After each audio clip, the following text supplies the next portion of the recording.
Okay. Good evening, folks. Let me get all my pages and tabs all organized. So we finally made it, and I'm glad you could be here with us. My name is Tony Brewer, and I am the host this evening of the Writers Guild at Bloomington Spoken Word series, our October edition. I co-produced the series with Joan Hawkins, and our technical director is Kyle Quass. We do this every month. On the first Wednesday of the month. We are sponsored in part by the Indiana Arts Commission, the Bloomington Arts Commission, and the Bloomington Urban Enterprise Association, as well as Dark Star TV, joining us tonight live from Louisville, Kentucky. They're providing technical services and support for Ron Whitehead and the Storm Generation, one of our features this evening. The Writers Guild at Bloomington wishes to acknowledge and honor the indigenous communities native to this region and recognize that Indiana University and the city of Bloomington were built on indigenous homelands and resources. We recognize the Miami, Delaware, Potawatomi, and Shawnee people as past, present, and future caretakers of this land.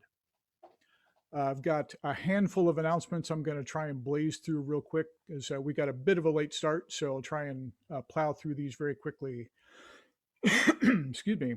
Third Sunday Write is our virtual Facebook writing workshop, and we continue to hold that on the third Sunday of every month. We will send you a prompt by the third Friday of the month so that you can write and then share a piece with the group on our private Facebook page for this workshop on the third Sunday. If you're interested in joining the Third Sunday Write virtual edition, contact Shauna Ritter. That is Shauna Ritter at Shauna, S-H-A-N-A, Shauna 747 at gmail.com. All this information, everything I'm telling you, is also going to be on our website, Writers Guild Bloomington, all one word, writersguildbloomington.com.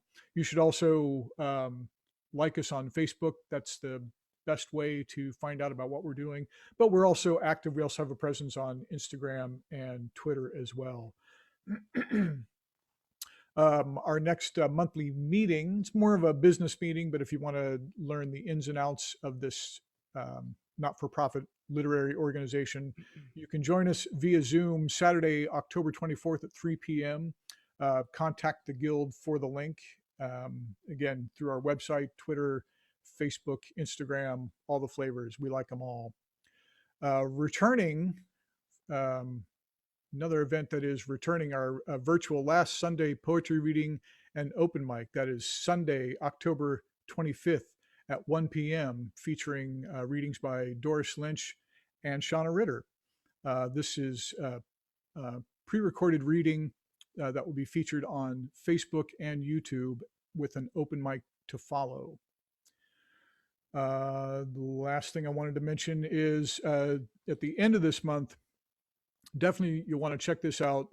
This is an event that was postponed from back in March.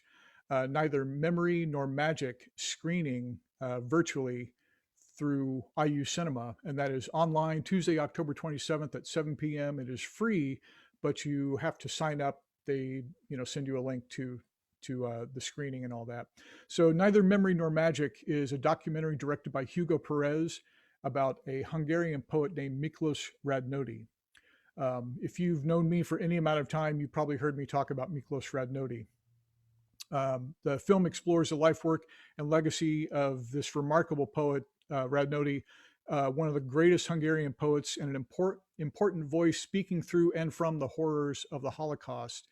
He is best known to English speakers from Carolyn Forché's brilliant anthology Against Forgetting, 20th Century Poetry of Witness. And Radnóti kept a notebook through his final years spent in a World War II forced labor camp. The notebook containing some of his most remarkable poems was found on his body after he was executed and buried in a mass grave. So this was curated by myself and Joan Hawkins, along with the Writers Guild, through the community collaboration program at IU Cinema. And I wanted to include this list. These are all the departments that Joan really got support from. IU Cinema, of course, the Jorgensen Foundation, Center for Latin American and Caribbean Studies, Center for Documentary Research and Practice, Cinema and Media Studies, the Media School, IU Hillel, Hungarian Cultural Association, Hungarian Studies Program, Inter-Asian and Uralic National Resource Center, Bourne's Jewish Studies Program, Hamilton Luger School of Global and International Studies, Black Film Center Archive, College Arts and Humanities Institute, and the Departments of Spanish and Portuguese, English, and African American and African Diaspora Studies. There will be, I believe, Joan, correct me if I'm wrong, there will be a Q&A after the screening on Tuesday, October 17th. And Hugo Perez, the director, will also give a virtual talk on Friday, October 30th, also at 7 p.m. That is also free, sign up required, of course. Perez's films, he's a well-regarded documentarian. His films often focus on his Cuban American heritage and the systematic oppression of marginalized people. So one correction, Tony. Yeah. The screening and the Q&A will be Tuesday, October 27th. So it's all that 1 week. Oh, so not a thing on not on the 17th. So there's the screening on Tuesday, October 27th, yes. And then the lecture on the 30th. On the 30th, okay. Yeah. Did I say the 17th? Yeah. Oh, okay. Pardon me. 27th. That's okay. 27th. I'm excited about this because I love his work and I've been anxious to see this film for a long time. And then we had it all lined up in late March and then it got closed, everything got locked down. So anyway, there's already a Facebook event for this from IU Cinema, so definitely check that out. And last reminder, the 4th Street Festival, as you know, did not occur this year on Labor Day, but it is taking place through the end of the year virtually on the 4th Street Festival website. And the Writers Guild has always done for the last 10 years, done a spoken word stage. This year we did a virtual spoken word stage and have a presence on their site through the end of the year. So we've recorded some special performances as sort of a virtual spoken word stage. Joan, I think that's it for me. Was there anything I left out? No. Let's get to the act. So I'm thrilled to have both these folks featuring for us tonight. Ron Whitehead and the Storm Generation and Eileen Miles. Ron is going to kick us off. Ron Whitehead is a poet, writer, editor, publisher, organizer, scholar, professor. He grew up on a farm on Kentucky. He attended the University of Louisville and Oxford University. As poet and writer, he is the recipient of numerous state, national, and international awards and prizes, including the All-Kentucky Poetry Prize, the Yeats Club of Oxford's Prize for Poetry, State of Kentucky Beat Poet Laureate from 2019 to 2021, and many, many others. He was just telling us about some things he's got coming up in the next few months, and it's more astonishing than anything I'm going to read right now. But he's been a major force behind Gonzo Fest in Louisville, celebrating the legacy of Hunter S. Thompson. In 2006, Dr. John Rocco nominated Ron for the Nobel Prize in Literature. He was recently inducted into his high school's, that's Ohio County High, Hall of Fame, representing the 1968 graduating class. The Storm Generation are his regular conspirators. Let's go live to Louisville, Kentucky for Ron Whitehead and the Storm Generation. Tapping my own phone.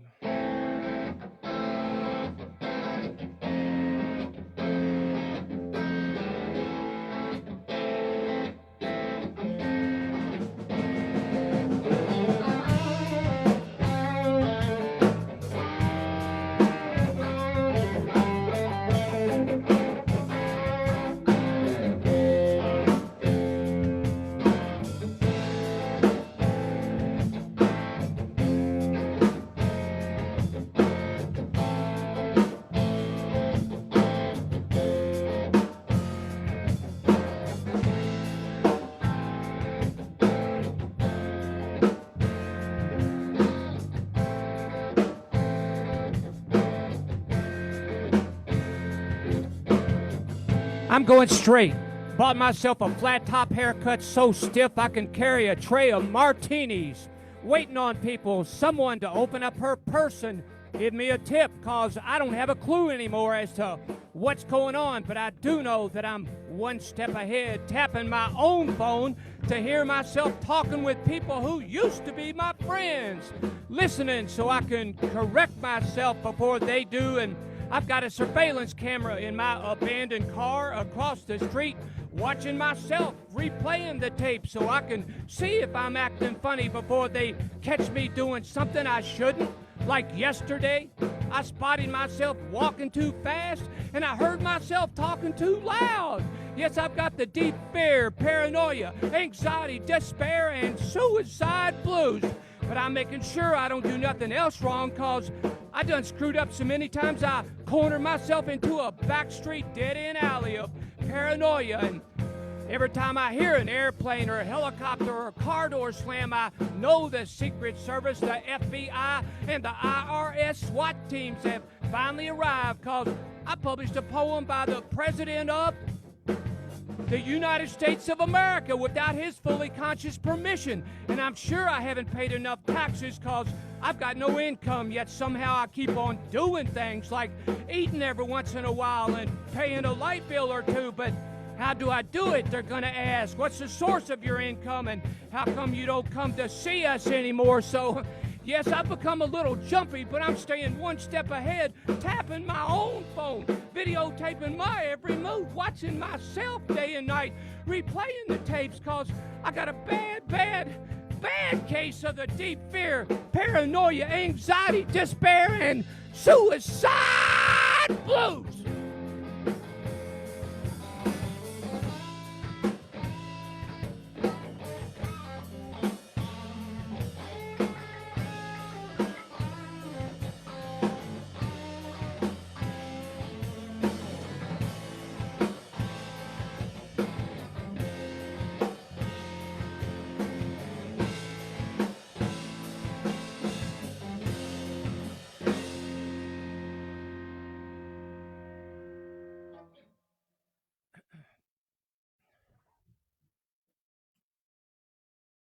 Marijuana, the great gateway drug.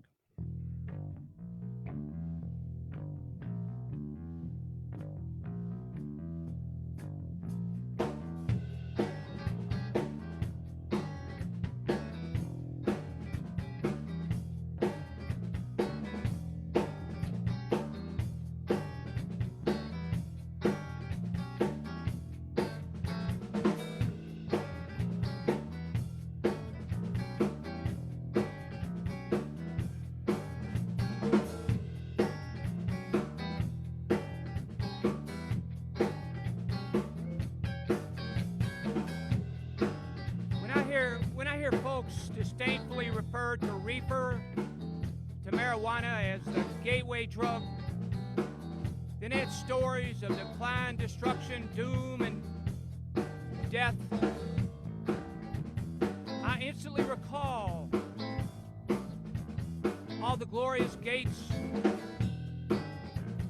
leading to variously altered states of beautiful consciousness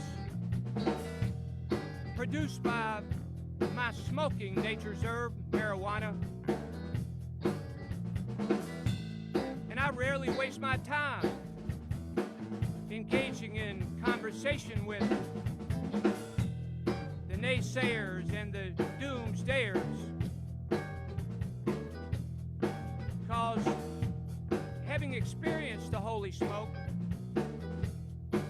I know that if and when doomsday arrives, it sure won't be because of anyone smoking marijuana.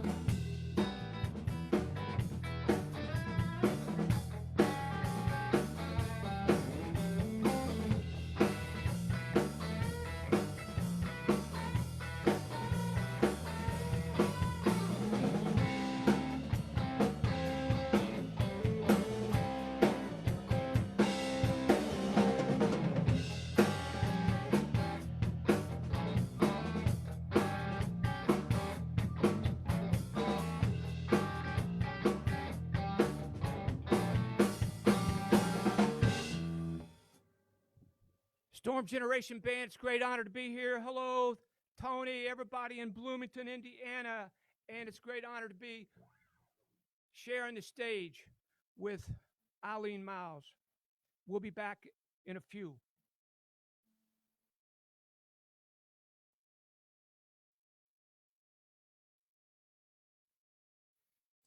Fantastic. Thanks, Ron.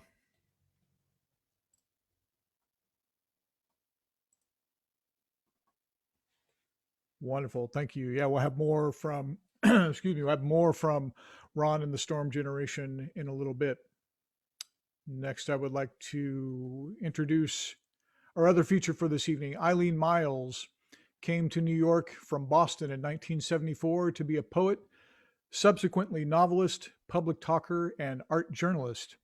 A Sagittarius, their 22 books include For Now, which is just out. That's the one they are riding high on right now. For Now, Evolution, Afterglow, I Must Be Living Twice, New and Selected Poems, and Chelsea Girls. In 2019, they wrote and directed an 18-minute Super 8 film, The Trip, a puppet road film. You can see it on YouTube. Eileen is the recipient of a Guggenheim, a Warhol Creative Capital Arts Writers Grant, 4 Lambda Book Awards, the Shelley Prize, and a Poetry Award from the Foundation for Contemporary Arts. In 2016, they received a Creative Capital Grant and the Clark Prize for Excellence in Art Writing. In 2019, Miles received a Poetry Award from the American Academy of Arts and Letters. And in 2020, they got the Bill Whitehead Award. I wonder if there's any relation. The Bill Whitehead Award for Lifetime Achievement from the Publishing Triangle. They live in New York and Marfa, Texas. Please welcome Eileen Miles.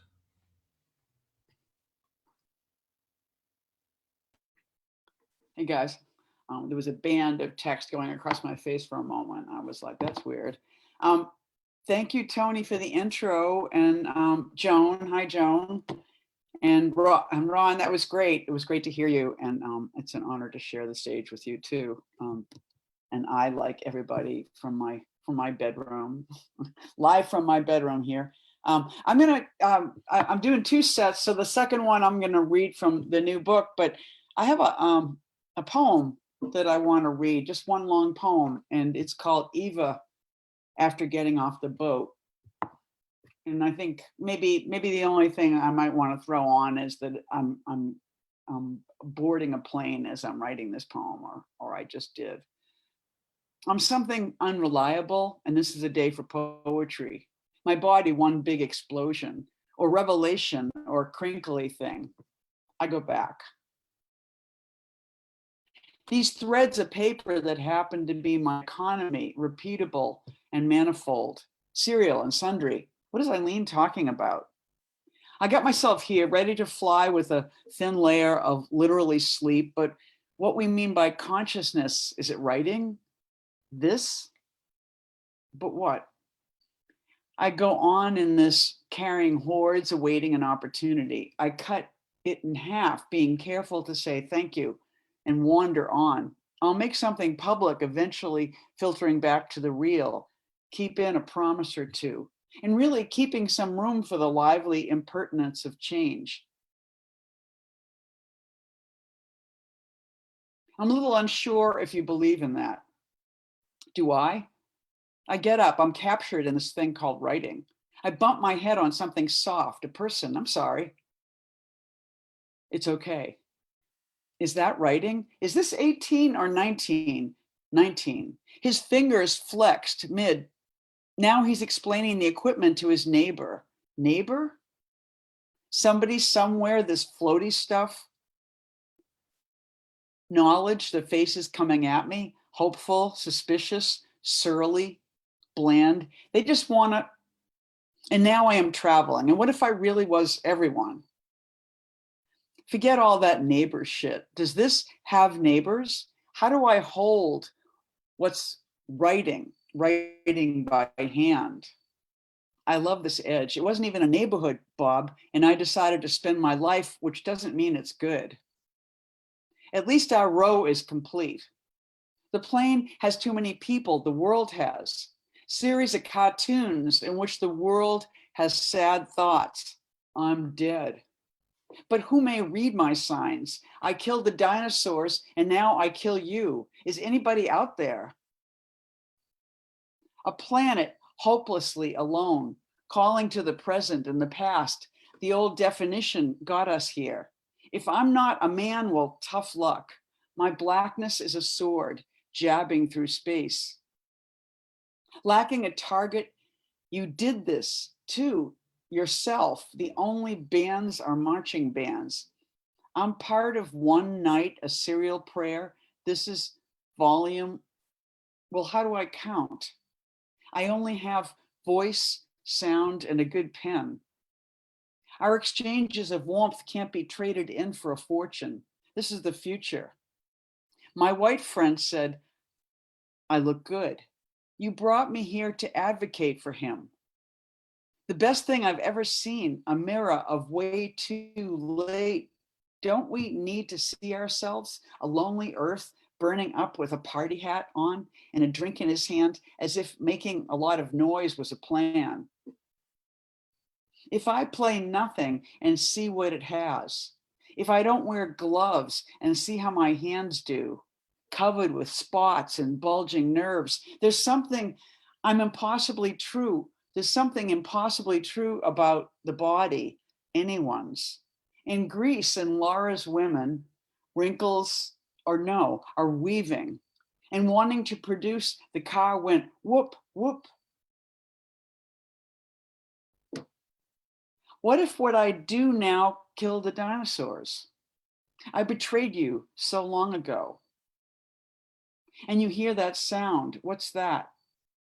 Unpacked, the marvelous, spent lying on the beach, looking at its feet.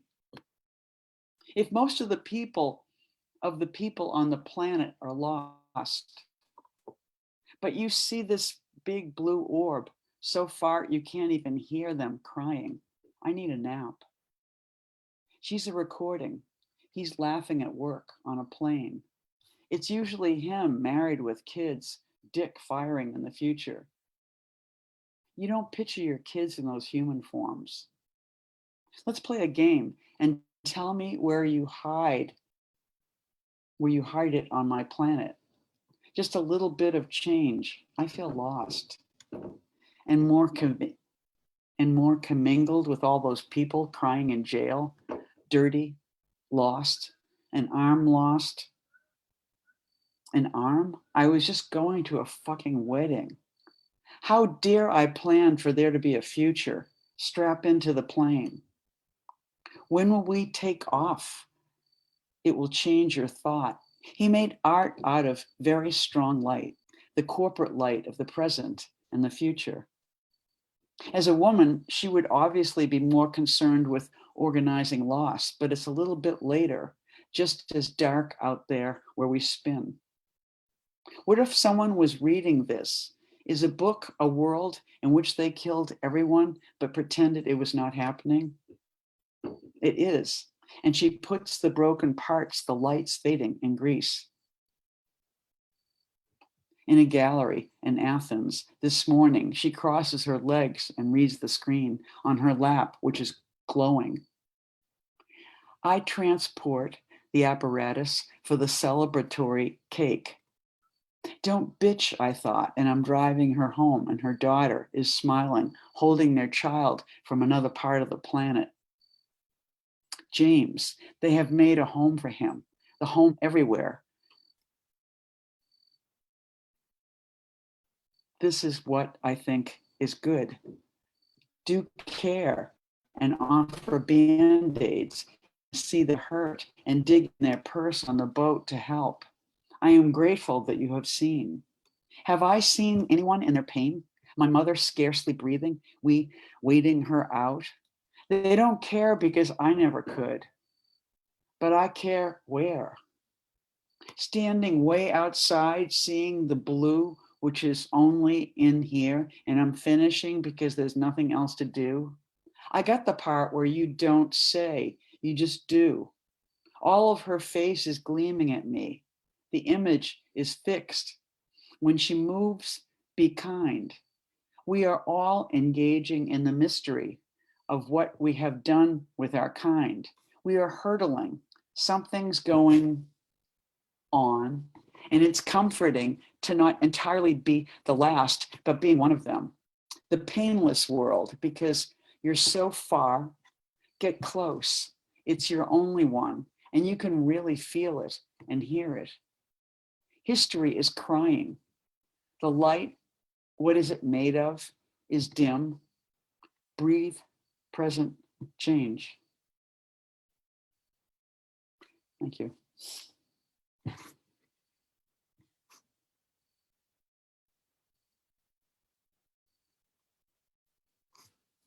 That's it. Awesome. Thank you, Eileen. Get that out of there. Try and get, there we go. There I am. Thanks, Eileen. I think we are now going back to, if Ron is ready, we're going back to Ron Whitehead and the Storm Generation. We good to go? Oh, something's happening.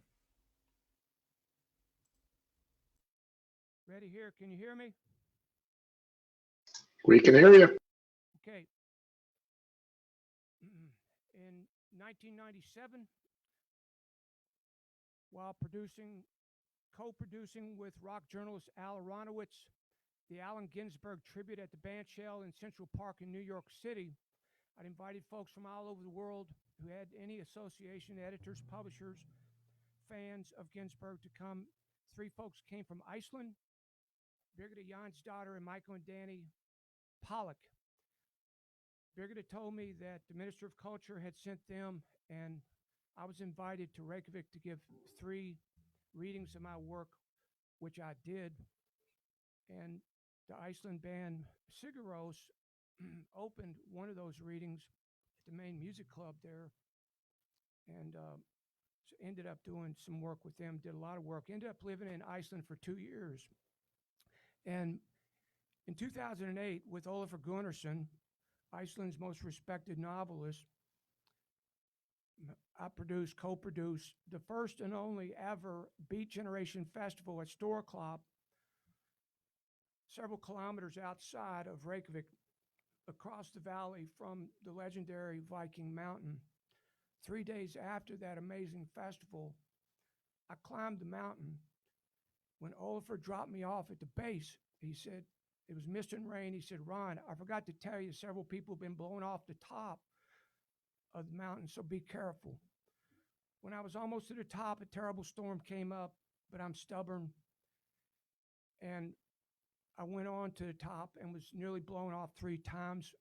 I held on to a big rock, finally stood up, held out my arms, yelled to the Norse gods, thanking them for accepting and embracing me. And when I got down, after 3 conversations with Ólafur, this poem was born, the Storm Generation Manifesto.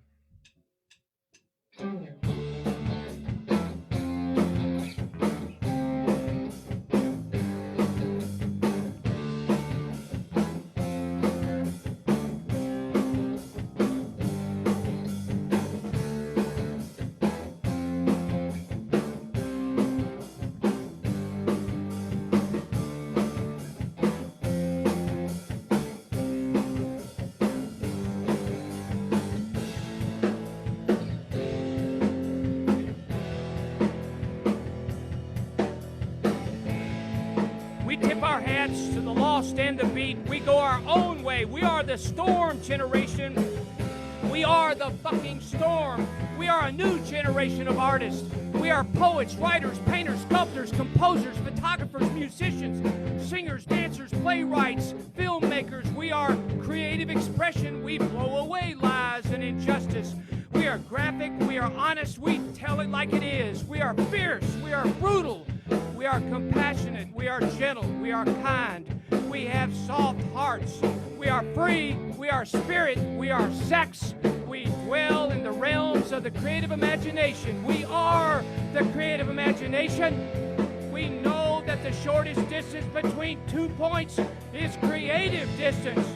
We pay attention to the long forgotten wisdom voices of the forest. We vanquish the overtly materialistic greedy who intentionally destroy mountains. We honor mountains and oceans and eagles and wolves. Mother Earth and all her terrible beauty.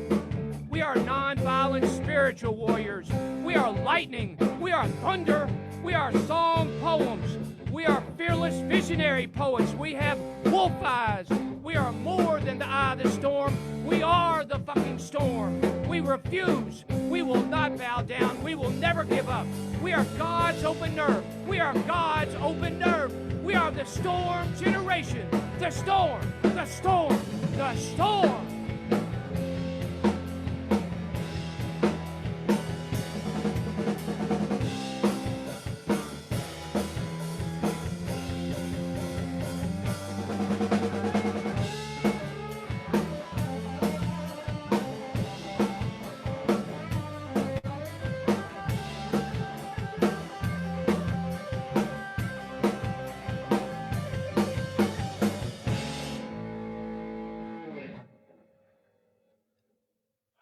Thank you. It's Matt Thompson on lead guitar, Bill Hardesty on bass, Ron Chadwick on drums. Done a lot of work with these guys. Matt and I have toured in various manifestations for nearly 10 years, doing shows in Europe and the US.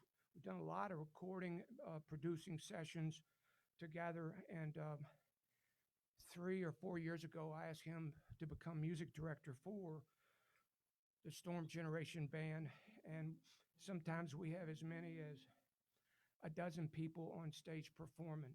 But we stripped it down tonight to maintain safety protocols, safe distancing. This next piece, title track from new recent album release, Riding with Rebel Jesus.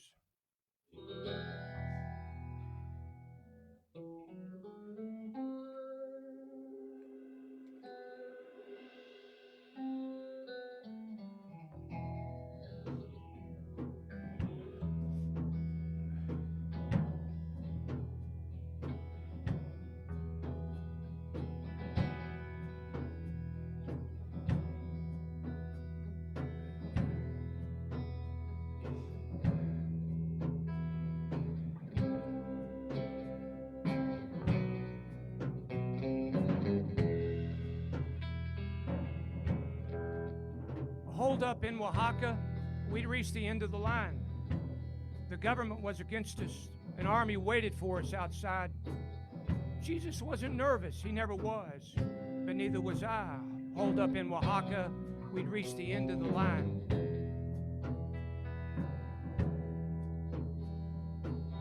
Jesus was a wanderer. Wherever it was, we'd been there a time or two. Bogota, Buenos Aires, Rio de Janeiro, Machu Picchu in Peru, Tucson, Arizona, New Orleans, Louisiana, Havana, Cuba, Mexico City. Jesus was a wanderer. Wherever it was, we'd been there a time or two. Riding with Rebel Jesus, people turned their heads and stared. Who was that, they asked. Did you see his brown eyes? Did you see his red hair? Jesus the Wanderer was a mystery to all. Jesus the Wanderer was a mystery to me.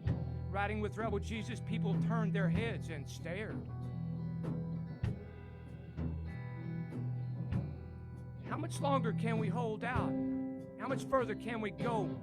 We're holed up in Oaxaca with the army outside our door. Looks like the journey's over. Our wandering days are done. How much longer can we hold out? How much further can we run?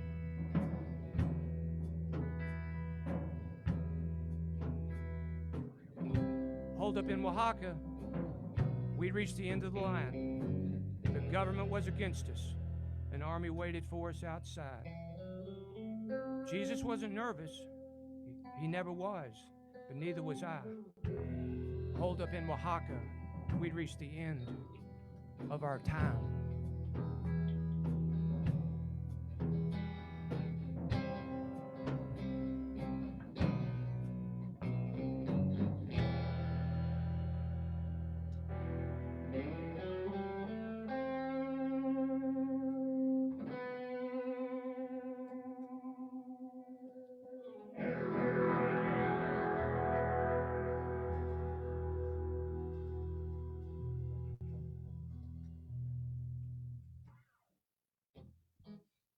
shooting up poetry in New Orleans.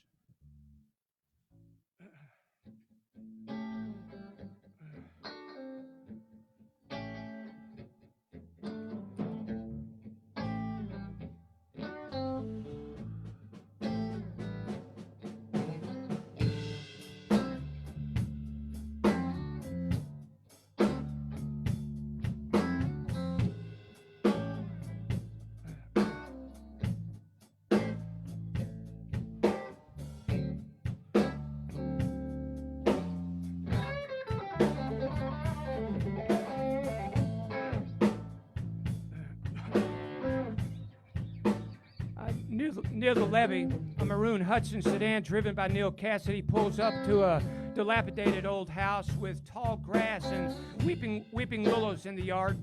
It's 509 Wagner Street, Algiers, the home of William S. Burroughs.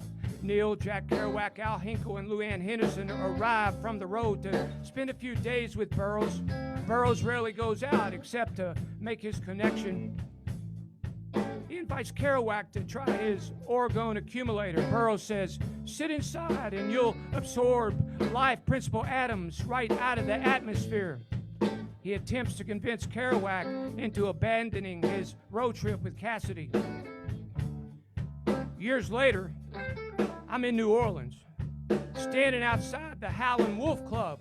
I'm here to produce yet another Beat Generation spirited 48-hour non-stop music and poetry insomniacathon, and I've been burning up the road day and night with no end in sight. I'm feeling burnt out, tired to the bone, so I'm searching for a fix of poetry to shoot into my blood, to rejuvenate my spirit. I'm calling on Bill Burroughs and Jack Kerouac and Neal Cassady, but I haven't found my orgone accumulator, my new poetry yet, and my head is hanging so low it's dragging the ground. I've known nothing but failure lately, and I've been burning the candle at both ends so long there's nothing left of me but smoke and ashes. So I'm wondering if the time has finally arrived for me to become cinder for that long-distance, never-ending railroad track to nowhere. My spirit screams out for help. And in a flash, I hear Allen Ginsberg whisper, take a hand, share the word. And out of the blue, the poetry gospel starts flowing through my groin and my gut and my heart and my head. And my, oh my, I jump and shout and sing. Yes, right in front of the Howlin' Wolf Club, I'm grabbed hold of by the poetry spirit. And now someone's singing and banging on a piano. So I open the door and peek in, and lo and behold, there's Dr. John doing double note crossovers and over and unders. He's doing his ula mala walla. He's playing and speaking in tongues right here in the middle of the holy New Orleans afternoon. And out of the blue, I find the poetry I've been looking for. I look up and there's the full moon smiling at me from over the Mississippi River, and I think about Algiers and about Bill Burroughs and Jack Kerouac and Neal Cassady, and I think of Neal's flame gone, his naked body lying beside those long-distance, never-ending railroad tracks to nowhere. And I hope all the poets and musicians performing at this 48-hour non-stop music and poetry insomniacathon, hell, I hope all of us keep the funk, keep that fuck you flame alive. Don't let the system break you.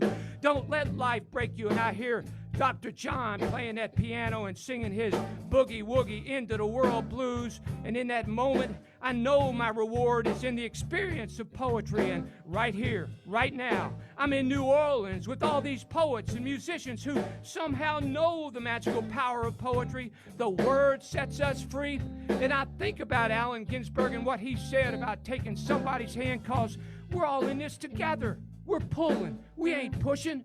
We're letting it be. We realize when one of us is lifted up, we're all lifted up. And I realize that poetry is life and life is poetry. And I feel an energy rising through me, growing strong, coming from poets and musicians of all ages. And I don't feel like failure anymore. I feel good. I feel strong. I feel reborn into poetry, into life. And it feels like resurrection, rebirth into poetry right here, right now, shooting up poetry in New Orleans.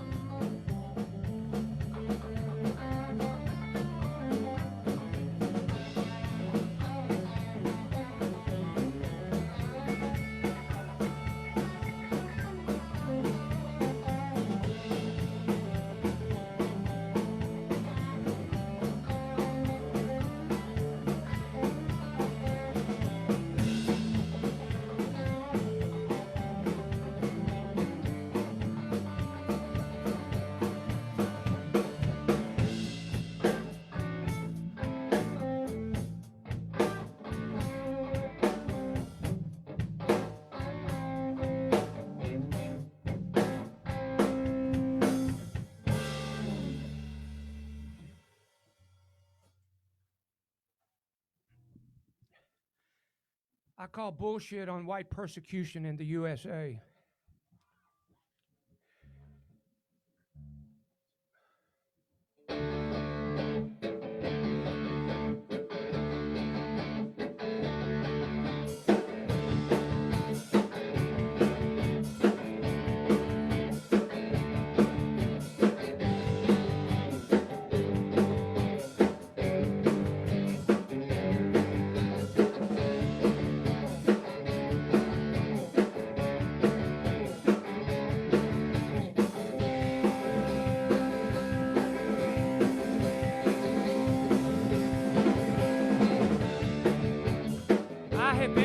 Every name in the book. I have received numerous death threats, all because of the way I look, all because of what I write, all because I'm an iconoclast, all because I'm a poet activist, all because I stand up and speak out, all because I refuse and I will not bow down, all because I choose to go my own way. I question everything, especially my own damn self. But I have never felt persecuted for being a white man living in the USA. I grew up on a Kentucky farm. I come from a long line of farmers, coal miners, of strong men and strong women. I have never felt persecuted for being white in the USA. I hear whining, complaining, threatening from so many white folks, declaring they're being persecuted for being white in the USA. I call bullshit. Stop your lame-ass whining, complaining, threatening. Suck it up. Learn to change, to grow, to live with others who aren't like you.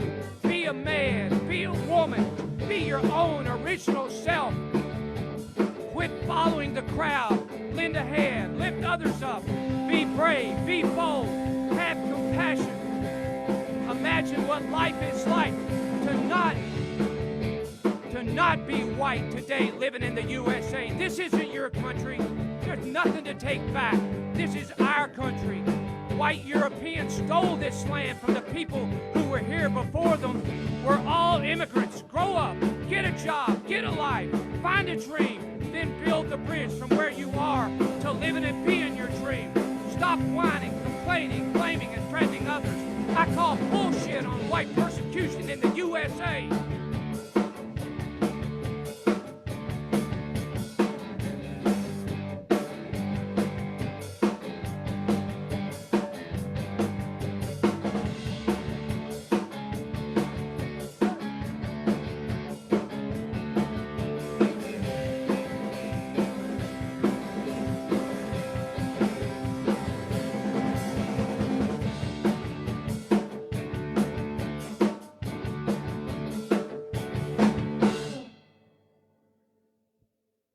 Thank you. We sure miss playing for live audiences, but we're sure as hell glad to be here today with you all. So we got one more in this, our long set, and then we'll have two in our final set. I'm damn proud to have grown up. I'm proud to be a hillbilly. I'm proud to have grown up on a farm in Kentucky, to be a wild nature country boy, and I never shy away from that, no matter where I am. I was blessed to study at Oxford Graduate School for a little bit on a couple of scholarships, and with Valentine Cunningham, the head of English literature. And I'll never forget the day I knocked on his office door. He opened it, we exchanged names. Then he looked down at my feet. I knew what was coming. I said, what? He said, you got shoes on. I didn't know people from Kentucky wore shoes. I said, ha ha, smart ass, we'll get along great. And we did. And this is one of those stories about my Kentucky experience. The bridge.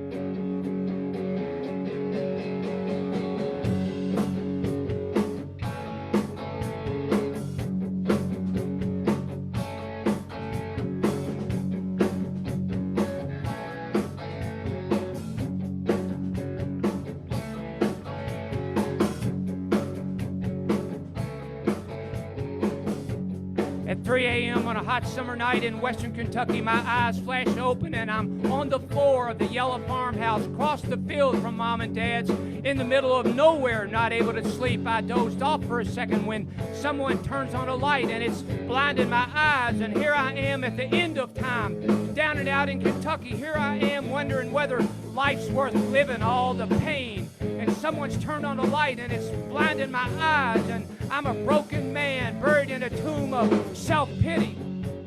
I'm failing like no others dare fail, but at 3 a.m. on this hot summer night on this plywood floor, as my eyes adjust, I see the room filled with lightning bugs come in through broken windows, and they're all around me, filling the room with golden light. Almost in a dream, I see Stan, and we're in the yellow Volkswagen doing 100 on Highway 69 between Beaver Dam and Centertown, and a car's coming the other way, and Stan and I glance at each other, and in that glance I see his struggle, his fear, his anger, his defeat, his defiance, his will, his desire to succeed, his willingness to suffer, to pay the price, to see his dream become real. And we look back to the road, to Bronnie Taylor's car, and we're doing 100 headed towards the one-lane bridge.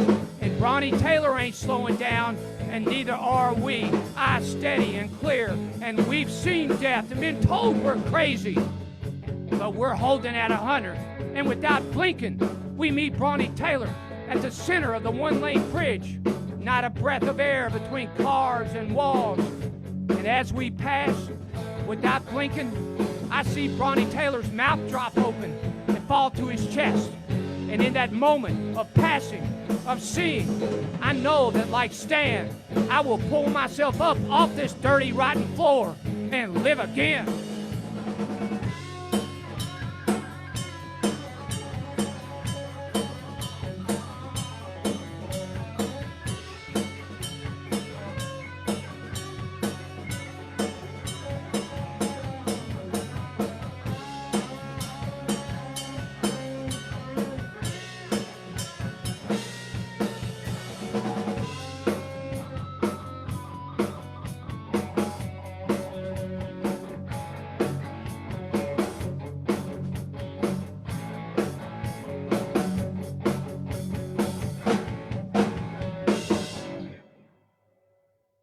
Thank you.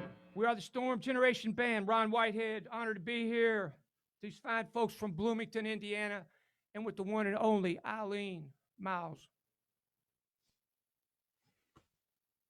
Fantastic. Thanks, Ron. Thanks, everybody. Thanks to the Storm Generation for rocking out there. And thanks to Clayton and Dark Star TV for helping us put this together. It's been a great stream. It looks great. You guys sound great. It's working really well. So there I am. Back again. Yeah, this whole thing has been, this whole series has been an experiment because the Writers Guild didn't really do very much online ever except our newsletter and website. So trying to take a reading series and move it all online, it's worked. It's been okay. We can do this. So, but it's almost every month, it seems like something else has been a little different. Like we've tried to complicate things a little bit more. Having a full band in a studio in another state and have them tap into the stream. Sure, let's try it. But it's going really well. And I appreciate Clay and Dark Star TV and everybody there at the studio in Louisville helping us out. Let us now hear some more from Eileen Miles. Okay. Great. Yeah, this set I'm going to read a little like the absolute beginning of this new book and then skip a little bit to a later piece. But it's a book. I don't want to explain the thing that I'm about to read, but I'll do that. Only that I was invited to give a talk. Hold on, my cell phone is clamoring. I was invited to give a talk about writing, which seemed like the greatest problem in the world. But I had a real life problem that weirdly made the writing problem seem easy, And so I kind of shuttled from one problem to the other. But I definitely share some wisdom about writing here and also difficulties in my life. So picture me standing up giving a talk. I think, and this is that. I think last year I got the beautiful bound versions Yale published of Patti Smith and 𝘕𝘴𝘵 giving this talk. And I sat in a chair in my apartment and I took a look at each of them. And at least as far as the beginnings, both of them sounded like themselves. And I thought, well, I can certainly do that. When I received the invitation to give this talk, I think it was the summer before last, or maybe that spring, I was given a date and a fee. And I kind of put it at the back of my mind as something nice that would happen the following September or October. And then in August, I got in touch with Michael because I hadn't heard anything, but it turns out that's because I had the wrong year. And I figure I can start with that. And I'll return to it. And it's so weird because this is a talk that I gave in a year ago. So I thought that was a weird year. 2018's talk would have been different, and 2019 has been a chaotic and exceptionally beautiful year, right? Crowded with incident, horrible, and time itself has had a kind of optic quality, full of great and awful things to see, and the year has been busy getting copied, that way being memorable. And these are the things I'm always feeding into my purpose, which is to write and maybe to get this part over with right away because I need an alibi. I have a very definite feeling that I am simply living. And how would that be possible if you also had kind of an ambition and fewer concrete plans as you moved out of childhood wanting to discharge it?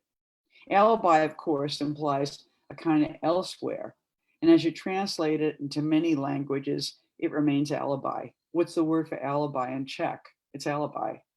I have been arming myself with philosophies for years that support the notion that the point is to be here, to be present, which I think is the truly hard part. And yet I keep coming back to it. It's undeniably true. And writing, it turns out, is the easiest way to copy that feeling. I've been doing it for years. I would like to be here. I think I'm here. And the more I write and the more you read it, the more it's simply a fact. So that's pretty much done. And now I'm living here. The second detail pertaining to the invite I received to give this talk is that I've been living in an apartment in New York for 42 years. So that's where most of my life has occurred. My living, my thinking, my copying. It's one of those East Village rent stabilized apartments. And my building had just been sold in 2017 for the umpteenth time. And pretty soon after my lease was up, I guess probably in June, and the new landlady totally took her time getting the lease to me, actually all of us, which of course spelled danger. And finally, I got an email from her, my landlady, Eileen Myles, saying she wanted to meet each one of us to hand us our leases. And I thought, that's sweet. And a few weeks later, she's standing right there in my apartment. She's a conservative looking woman, I guess about 10 years younger than me. And as soon as she got inside here, apartment 3C, she goes, I'll give you $75,000 to leave. That's a visitor, right? I chuckled and rejected her offer. And she went on to say that she knows that as well as living here in the small, very inexpensive apartment, I also have a house in Marfa, Texas, which is not illegal, but a fact. And that she, Eileen Myles, knows it. I'm being watched. That was the feeling I got. And then she asked me what I do, and I said, I'm a writer. I didn't say poet, which was interesting. I generally do say that because it is far more perverse. People generally don't know what a poet does, but in the moment with my landlady, I also grabbed a fat book of poetry out of a brown box sitting there right next to the tub, and I flashed it, even thinking maybe it would be nice to give her one, also wondering if there was something incriminating in it. And she looked right through the two of us, my book and I, and then she said, smiling, wouldn't you rather write in Texas? So let me jump a few pages. And now I'm just going into the deeper facts of the book. It really takes so much time to become a writer, and you have to be able to roll in time itself. That was my experience, it seems to me, like a dog likes to roll in dead fish at the beach. Or a dog, my dog, stands in the shit of a stable underneath the body of a horse, trembling, and feels awe. Because there's so much shit and there's so much horse. And if you're somebody that wants to do that with your life, which is just waste your time moment to moment. I mean, it's great. I thought I will waste it being a poet. I threw the gauntlet down, and what happened after that was nothing, and nothing is where I work. I'll get to the why of it. I think literature is wasted time. I don't think there's anything good about it. It's not a moral project, except in this profound aspect of wasting time. I have had this adventure in all of these ways. It's a great adventure of our time. I guess you could be in this position, and I think I'm talking about the position of being in my apartment, by being wealthy or having a rich partner, though I don't think being wealthy, you would feel the same desperate intensity about living in this tiny preserve as one does if you're being poor and you found yourself in a situation like mine that was simply a convergence of class and history and culture, and on a personal level, lethargy, fear, and procrastination, so that you wound up there somewhere workable where you could simply live, and then you simply couldn't move because where in the world was as cheap as New York if you lived among the class that lives this way? I suppose I'm talking about negative awe, and all of that became your decor to some extent, even involuntarily relishing the fabric of being poor. I could tell you endless jokes about it, but I'm not going to do that now. And I wasn't alone in it, my condition. There was an us to it. Now there's about 3 left, and when I go, there'll be 2. My apartment is pathetic. And I'm not actually in my apartment right now. I'm visiting my girlfriend who lives on Long Island. My apartment is pathetic. It's an eyrie from which I look down. From my 300 square foot apartment, maybe from the position of bed, I literally espy the New York marble cemetery, a graveyard from the 19th century, which has sort of been like being young, and then not so young, and holding a skull all these years. And in that fragile and elevated space, I read and wrote and just kind of looked at things very slow. And my built-in bed is jammed right up against the window, and I sleep on my right side. And anywhere in the world, if I can't sleep, if I can't remember what sleep is or how it works, I just think of the window. It is the original. I know it's not very American to have a home, to feel this way about a location at all, but this is the time I am in. Dogs, as we have learned, shit in relationship to the magnetic poles of the earth. So, shrug.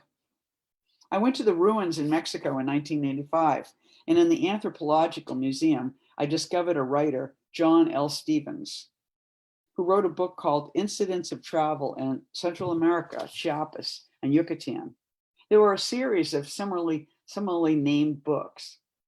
Through him, I became enamored with the idea of becoming a travel writer, of which he was among the first. Later, I discovered Robert Smithson and his Incidents of Mirror Travel in the Yucatan. Obviously, he was responding to Stevens, to Mexico, and his own condition of coming from post-industrial suburban New Jersey, using stuff. He started off being a writer, but wound up more of a sculptor, conceptual artist, an earth artist. He made big and little things outside, and often he took pictures of them and installed versions of the entirety inside. His response to Mayan antiquity was to put tiny mirrors in it. He was a poet, after all. I had no access to this graveyard for a very long time. I just had a view. Once I drunkenly climbed over the fence with my girlfriend and laid down on the raised gravestones and drank our beers and looked at the stars. By around 2010, the Marble Cemetery began opening on the first Sunday in the month, May through October 1st. I recommend it, and also a historic plaque has magically appeared on the metal gate, and I discovered that John L. Stevens' remains are down there and had been right below my window for 30 years. And only last year on the TV show The Billions, Axe and Wags were standing down there in the dark of my computer, warm on my stomach in bed. Wags was buying a plot. The contortions of here and elsewhere are endless and rich. Even Robert Smithson had a name for it, all the mirrors and the remembering and the displacement, ultramodernism. And this is what I do about that. It's a literature of tiny folds, of nothing and then a lot. I'm wondering if everyone has a childhood conducive to becoming an artist, except that childhood is that somehow, the original studio and the time place. You make art sometimes, and the people in school, try to make you write. Everybody didn't like it. I did, though I didn't think there was anything to it. Writing is a profession. Wouldn't you want the world? It's interesting that we got around to this. I had other thoughts in mind, but as a kid, the important fact is that you radically understand your own condition. You know that you don't have to go to work or pay bills, and everything's new. So there's an enormously liberated feeling, which certainly abuts on this awesome space, which is writing or art or rolling in the shit of time. Though let me add, the singular experience I project onto childhood, the romance I have about dwelling in poor spaciousness from approximately my mid-20s to my mid-40s, contains a genuine element of risk, but not of condemnation.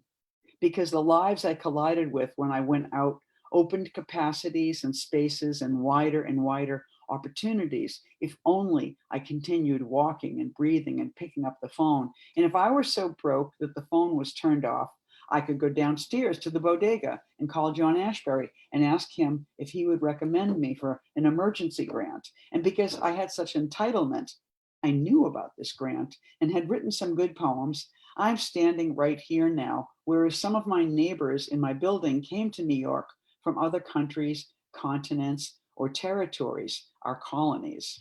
Puerto Rico, and 6 people lived in the apartment right next door to my one. And the child of that house is now a large man who doesn't leave the block or hardly the building. His name is Steve, and a woman on the 3rd floor I love, who has been carrying her groceries up the stairs, bump, bump, bump, in a cart for years. We're probably the same age, and she came here from South America to get an operation for her son, whereas our government is now pulling such kids out of the hospital and deporting them.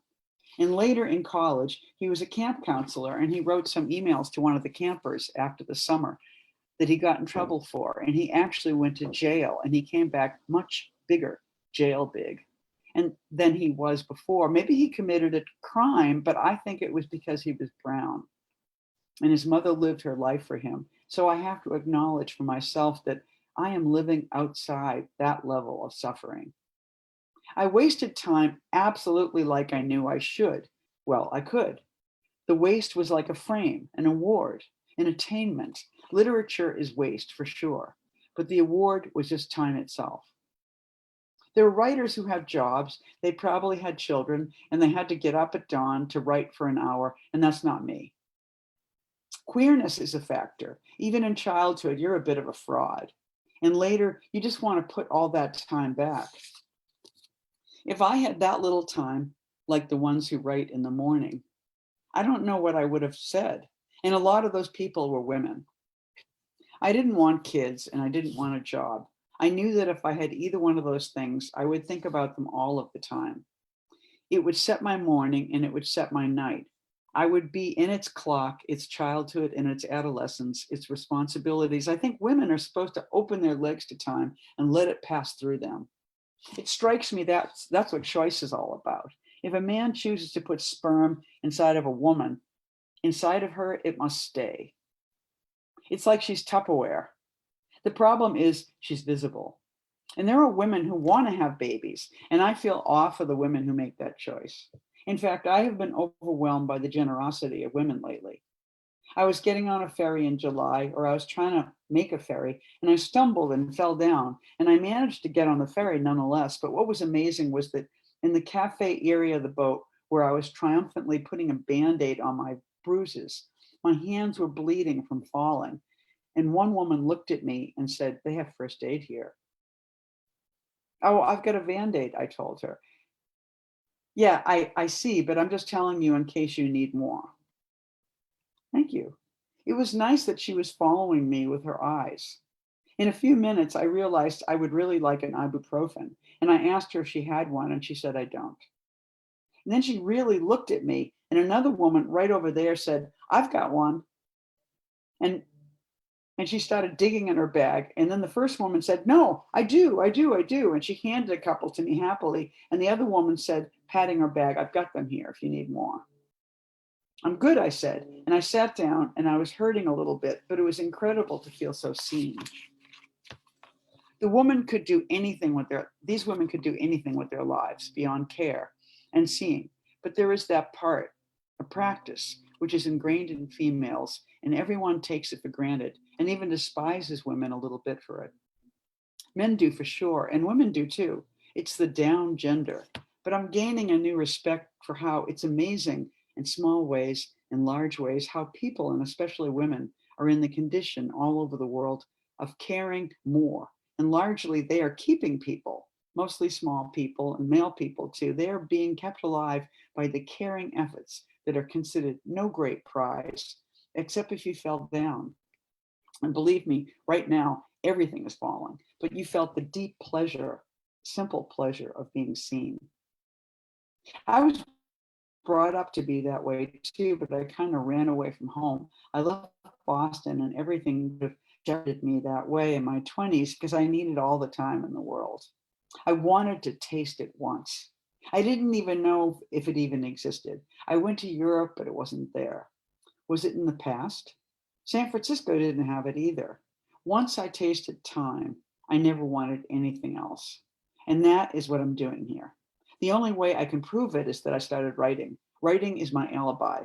A few things must be true. And I tell you, these few things go on for another 65 or 70 pages. So it would be really cool for me, or whatever bookstore you love, if you would buy this book. And it's called For Now. And it's by me, Eileen Miles. Anyway, this has been great. What a great night. Ron, thank you for your music. And Joan and Tony, thank you for having me on. Love you guys.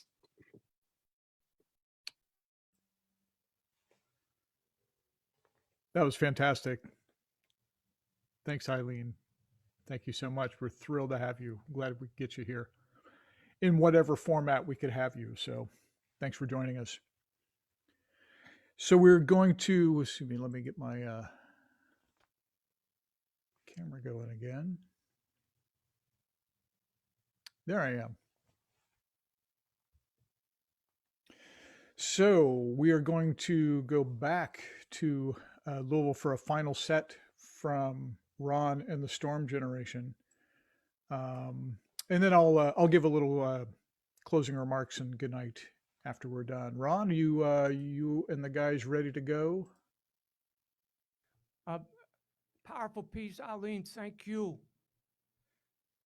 3 months ago, I started working with composer Gabriel Walker, who I had worked on a year ago on a big project, and I saw how gifted he is. 3 months later, it's been nothing but pure magic.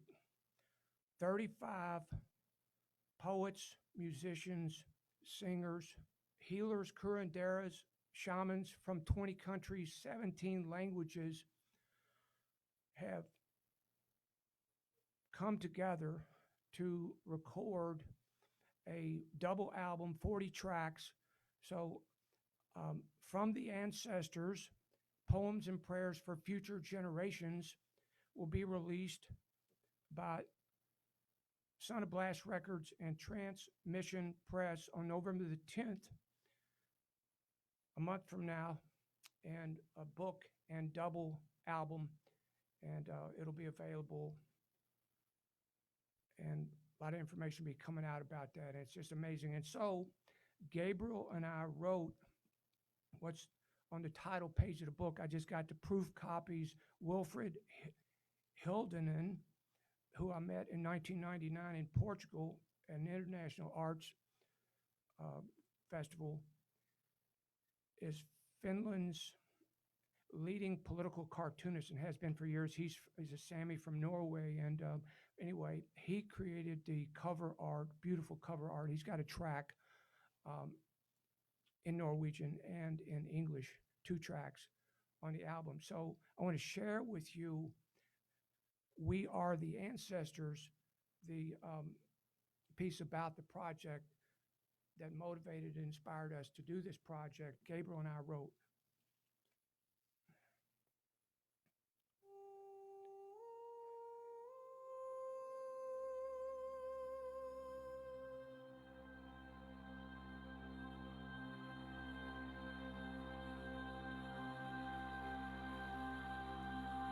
We are the voices of the past. We are your ancestors. We speak from a time of global disease, We speak from a time of protest. We speak from a time of political upheaval. We speak from a time of addiction, a virus killing en masse, silence in the empty streets until the protests begin. The disenfranchised roar, governments against the people, police against the people, military against the people, race against race, religion against religion, institution against institution, ideology against ideology, gender against gender. What is touted as progress, what is touted as prosperity, comes at the cost of clean air, comes at the cost of fertile land, comes at the cost of clean water, comes at the cost of all life. We are the voices of the past. We are your ancestors. We speak from a time of global disease. We hold the future in our hands. We hold the line for your freedom. We hold strong for a world where all life is cherished. We hold you in our hearts. We hold the earth as sacred. It is your earth we steward. We hold our failures to the light for healing. We are healers in a time of global disease. With love in our hearts, with peace in our hearts, we are your ancestors. We love you.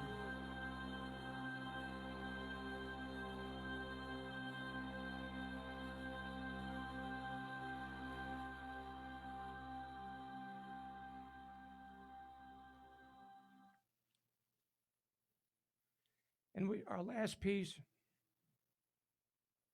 is the title track for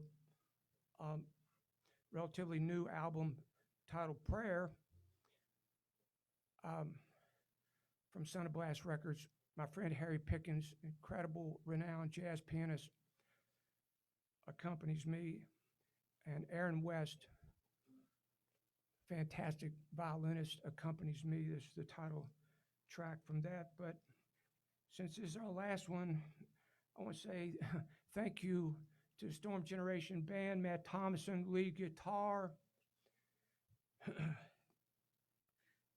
Bill Hardesty on bass, Ryan Chadwick on drums. I want to say thank you to Logan Street Music Studio, where Bill and Matt run this place, and we produced a lot of work here, and so I'm thankful for them opening their doors so this can happen here. Thank you to Clayton Luce and Dark Star TV, and Clayton has joined forces with Storm Generation Films to finish up the 10-year film project, Outlaw Poet, the Legend of Ron Whitehead, which was scheduled for release this year, but has been, because of the pandemic, moved to 2021. So be watching for that film. And I thank Tony and Joan and Kyle and everybody in Bloomington. I look forward to visiting y'all in person up there or wherever we see each other. Prayer.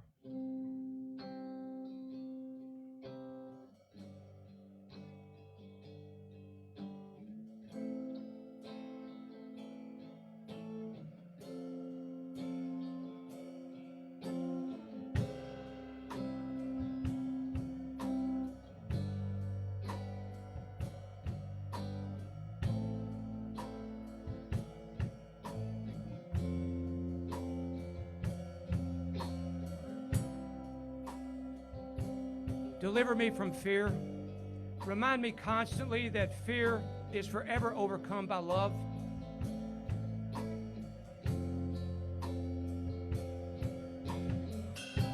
Deliver me from power, for power without love and wisdom inevitably destroys anyone and everyone in its path, including the one who has power but lacks love and wisdom.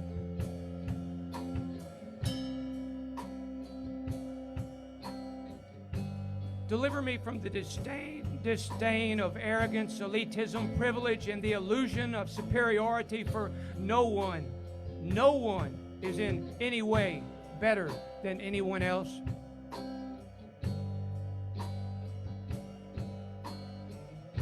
Deliver me from the violence of greed.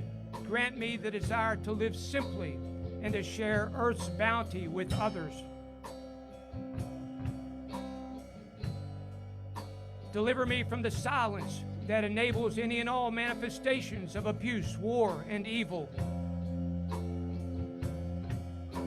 Grant me the necessary balance of love, power, and wisdom, enabling me to be a nonviolent warrior for peace. Grant me the ability to act responsibly in all areas of my own life, to be a good neighbor, and to dwell in harmony with nature. Thank you for the bounty of life, for the beauty of nature, and for the love of family and friends. Amen.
Thank you to Eileen Miles for sharing the Long Island to Louisville stage with us. It's an honor to be with you and in your presence.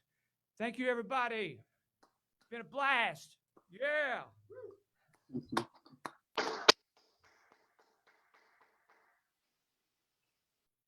Fantastic. Thank you so much, Ron Whitehead and the Storm Generation, joining us from down there in Louisville, Kentucky. And thanks to Eileen Miles joining us from there in New York. So thrilled to have you. Love you guys. Yeah, absolutely. Glad you could be here. Your new work sounds great. For now, sounds amazing. Definitely going to check that out. So I think that's it, folks. This has been our October edition of the Writers Guild Spoken Word series. Once again, thanks to our features, Eileen Miles and Ron Whitehead with the Storm Generation. Also, thanks to Dark Star TV and Clay down there in Louisville for hooking us up with the big fat cable so we can hear a whole band instead of just like one person talking like you do on Zoom all the time. But this has been a great experiment, and we're glad that it worked out, and we're thrilled that everybody could join us this evening. Definitely sign up for the Writers Guild newsletter. You can do that by going to our website, writersguildbloomington.com. There's all kinds of information there. All of the events that I talked about earlier this evening, you can find out all about them there. Please join us next month on Wednesday, November 4th, when our show will continue. We'll have poets Nancy Chen Long, Nate Logan, and Angelique Zobitz. We're still sorting out our music for that, but we're looking toward having Bloomington piano wrangler Craig Brenner hopefully will be joining us on that. My name is Tony Brewer. I want to also thank Joan Hawkins and Kyle Quash for helping us keep this thing going. If you folks on the Zoom want to hang out on the Zoom for a moment, I'm going to end the live stream here on Facebook, but please feel free to hang out on the Zoom for a couple of moments once we're done here. Thank you so much for everything, folks, and we will see you next month. Good evening.